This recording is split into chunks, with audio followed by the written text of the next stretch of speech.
Hey, I'm Cecily Korst. Welcome to the trailer.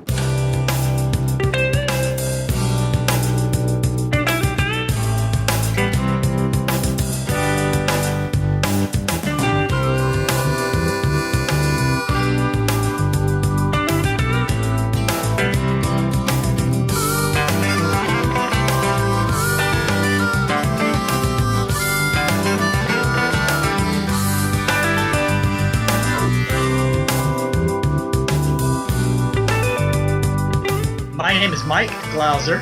I'm the Executive Director of the Clark Center for Entrepreneurship in the John M. Huntsman School of Business at Utah State University.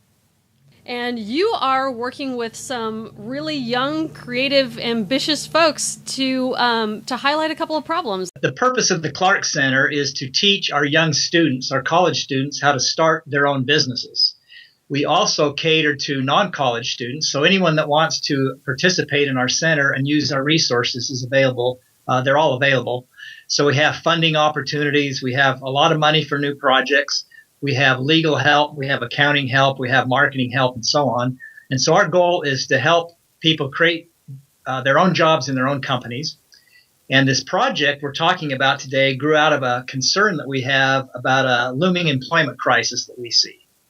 So here's the challenge is that technology is wonderful and it's accelerating at a rapid pace, but there's so much evidence that it is replacing a lot of jobs in America. It's replacing mostly middle-class jobs.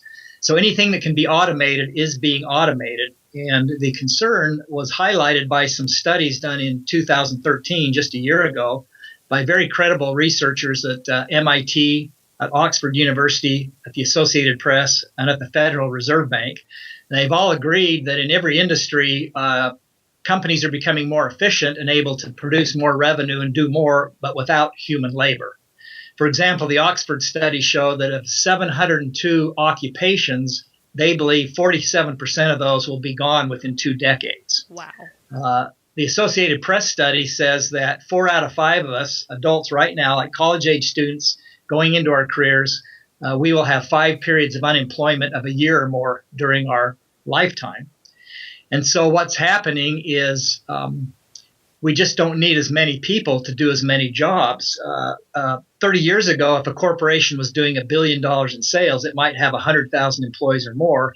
Today, we have companies like, WhatsApp, a company that is being sold to Facebook for $16 billion. It only has 55 employees.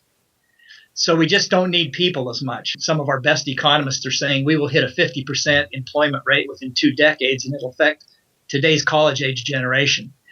We are not alarmists. We believe we can be proactive. We've handled employment shifts before.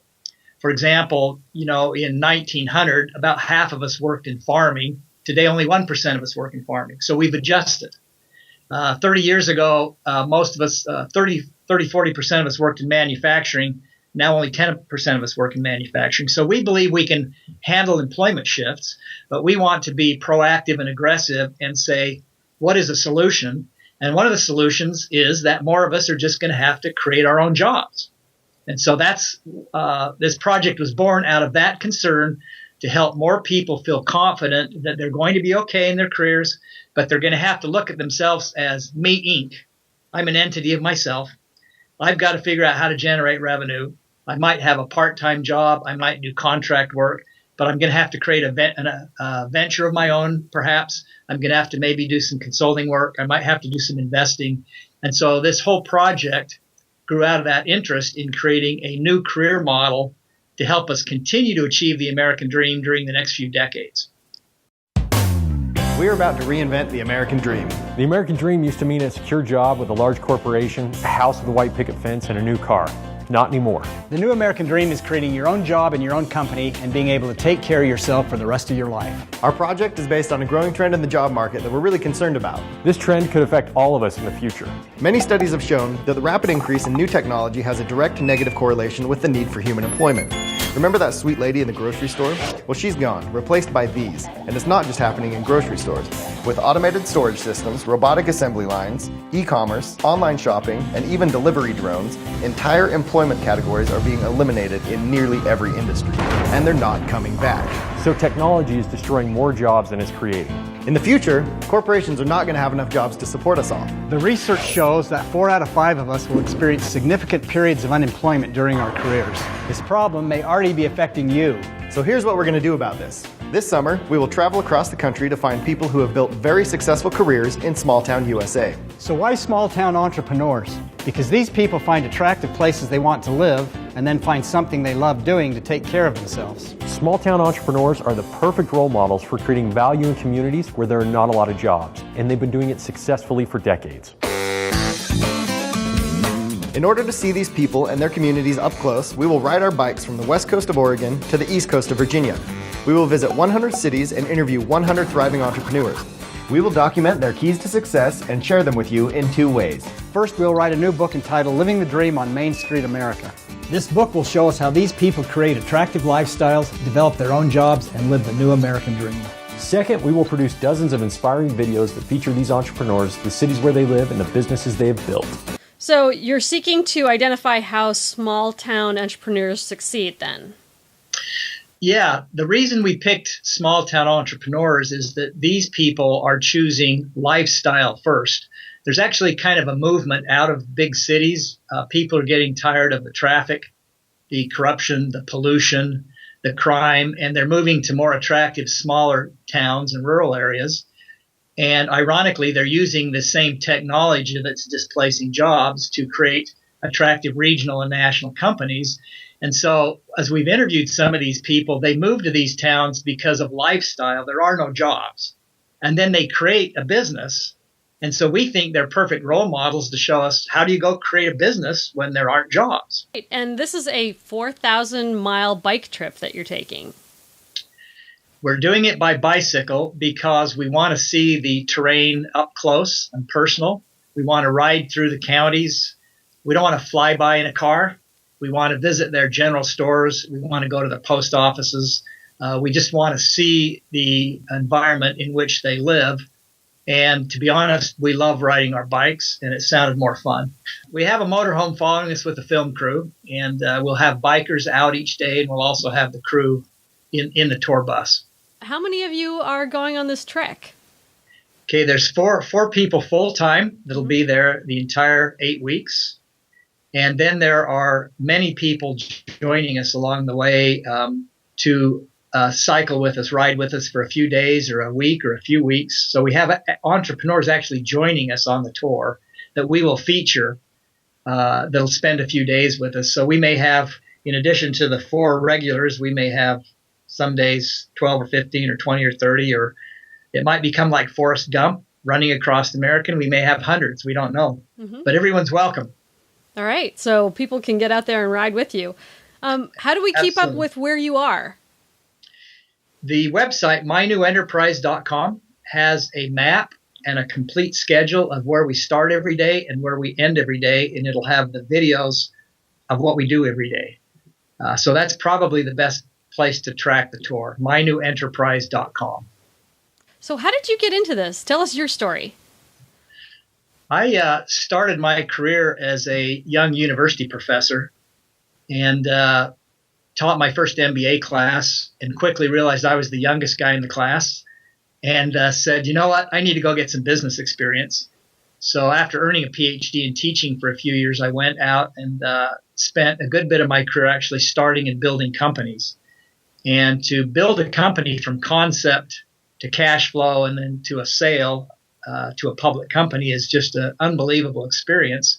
And I thought, you know, the next part of my career, I want to help other people do that. So I have gone back to the university, and I'm teaching entrepreneurship and helping dozens of college students create their own ventures. So it's very satisfying. What's your favorite part about teaching and being involved in all of this? Well, I think creating a concept that people love. So you find a problem in the marketplace, you find a pain point, and you solve that problem, and you create a business around that problem, and then you have people love what you do. And then to grow that through really sound principles and become the envy of your industry is probably one of the most satisfying things I've done in my career. And now it's kind of a young person's game, actually, to start a new business. It's a ton of work. So now I get to do it vicariously by working with students who are doing it. I'm their advisor. Sometimes I'm their investor, and I get to experience it through them. And it's just very, very rewarding, very satisfying to see something actually work. Right. Without the sleepless nights. It's not quite as stressful when you're not the owner.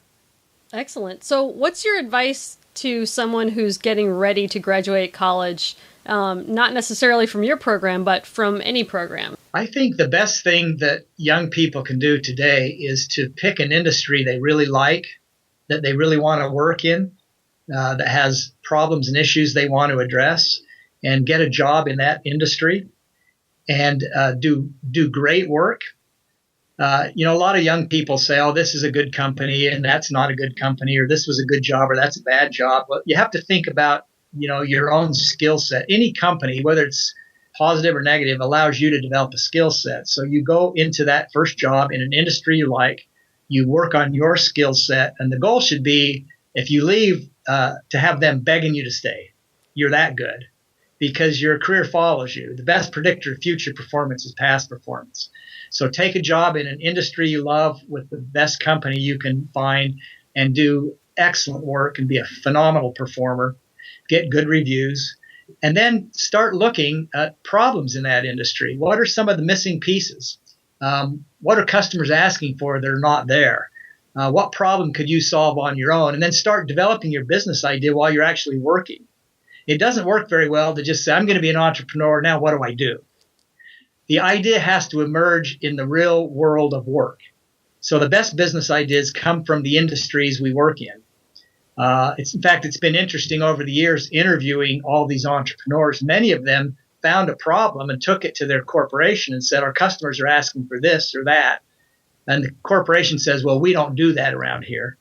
So that person then actually leaves the company and does that, solves that problem. So the best advice is get a job in an industry you love, work hard, keep your eyes and ears open, and look for opportunities to fill in a missing piece and launch your own venture a little bit down the road. The statistics show that you have a little more success if you have a little more industry experience. It's difficult to launch something when you're young and you haven't worked. It's easier to launch something that's successful when you have a little bit of experience really knowing an industry, knowing the customers, knowing the suppliers, knowing the problems. So what's the one thing that you think everyone should know about living a creative life and being an entrepreneur? I think that what I would like people to know is that it's possible and it's not as hard as you think.